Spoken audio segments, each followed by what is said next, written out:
মাননীয় প্রধানমন্ত্রী রক্ষা করেন প্রতিশ্রুতি। ভোটের আগে বলেছেন সেতু করে দিবেন, দল মত যার যার, সেতুর দাবি সবার। মাননীয় স্পিকার সেতু মোদের অধিকার। তথ্যমন্ত্রী পার্থ ভাই আগের কথা ভুলি নাই, নির্বাচনে বলেছেন সেতুর জন্য লড়বেন। হাফিজ ইব্রাহিম ভাই, নয়ন ভাই সেতুর কথা বলেন ভাই। মন্ত্রী এমপি স্পিকার নীরব থাকিবেন না আর, সেতুর কথা বলে বলে ভোট নিয়েছেন জনতার। এবার সেতু না হলে এই জনতা উঠবে জ্বলে। ভোলার গ্যাসে সবাই নাই, সেতু চাইলেই কষ্ট দেয়। গ্যাস যদি নিতে চাও ভোলা বরিশাল সেতু দাও, সেতু ছাড়া ভিন্ন রাস্তা ভোলাবাসী মানবে না। বিসমিল্লাহ বলে শুরু করেন, আল্লাহর সাহায্য পাবেন।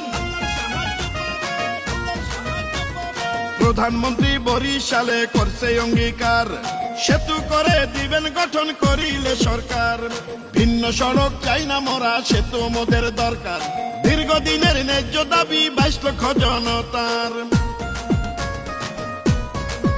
দেখেন বিভাগীয় শহর মোদের হইল বরিশাল, আসা যাওয়ায় পরে কত নদী নালা খাল। মোদের আছে মন্ত্রী এমপি আছে স্পিকার, এত থাকার পরেও কেন হয় রে অবিচার। গ্যাস বিদ্যুৎ মাছে ভরা মোদের ভোলা জেলা, সেই ভোলাকে নিয়ে করবেন না কেউ অবহেলা। সেতু ছাড়া কিছুই মানি না। মাননীয় সরকার সেতু মোদের অধিকার, কষ্ট আর দিয়েন না স্যার, সব ক্ষমতা আল্লাহর। মন্ত্রী এমপি স্পিকার নীরব থাকিবেন না আর, সেতুর কথা বলে বলে ভোট নিয়েছেন জনতার। সেই জনতা সেতু চাই, না হইলে আপনাদের দায়। এবার সেতু না হলে ভোলাবাসী উঠবে জ্বলে। আমরা বড় অসহায়, সেতু ছাড়া বাঁচা যায়। বিরোধিতা দেখবো যার, সেই ভোলার গাদ্দার। গাদ্দারের ঠিকানা এই ভোলাতে হবে না। ভোলার গ্যাসে সবাই নাই, সেতু চাইলেই কষ্ট দেয়। যদি গ্যাসে বিদ্যুৎ চাও ভোলা বরিশাল সেতু দাও, সেতু ছাড়া ভিন্ন রাস্তা ভোলাবাসী মানবে না।